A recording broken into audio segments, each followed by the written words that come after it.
together. Yeah.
Oh.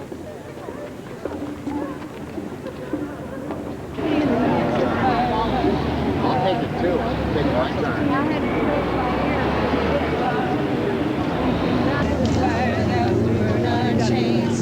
Stop the fire of destruction. Healing is the fire running through our veins. Healing is the fire running through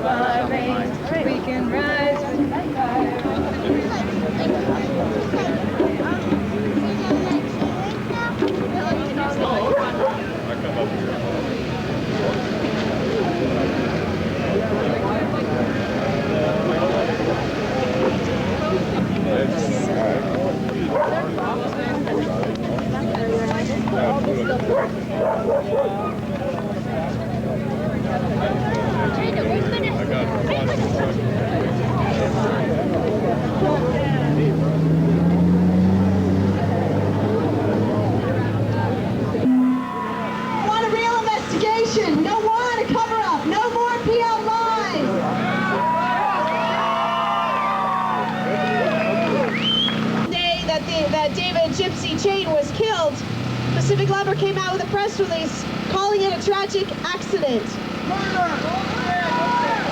Now, this has been mixed. We're going to hear a lot more from other speakers in the course of the rally, but this has been Pacific Lumber's line since the beginning.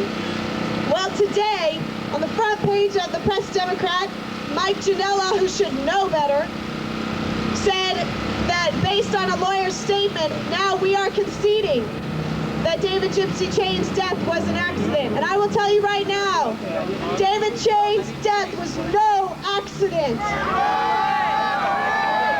David Chain's death was the result of a campaign of violence that has been escalating for years in the woods by Pacific Lumber against environmentalists. That mixed with the Sheriff's Department's special rules for environmentalists and Earth Firsters that allow brutality and violence against us is what has caused David Gypsy Chain's death. And we're saying no more. Gypsy's death was no accident. No matter what the cover-up and the smear campaign coming out of Pacific Lumber's PR firm is saying to try to alleviate their own liability in this, David Chain's death was no accident. And we want a full, impartial investigation of his death because we want to know the truth. What was that faller told? Why did that logger keep logging when people were in the woods? Was that on an order from his supervisor? Was his supervisor told by John Campbell? And who told John Campbell? Was it Charles Hurwitz? That they can keep on treating us with this kind of violence and brutality. So I'm going to introduce you now to Francine Allen, who's going to lead us off in a song. Then we'll be hearing from the eyewitnesses who were in the forest with David Gypsy Chain, just feet away from him when he was killed, who can tell us the truth about what happened.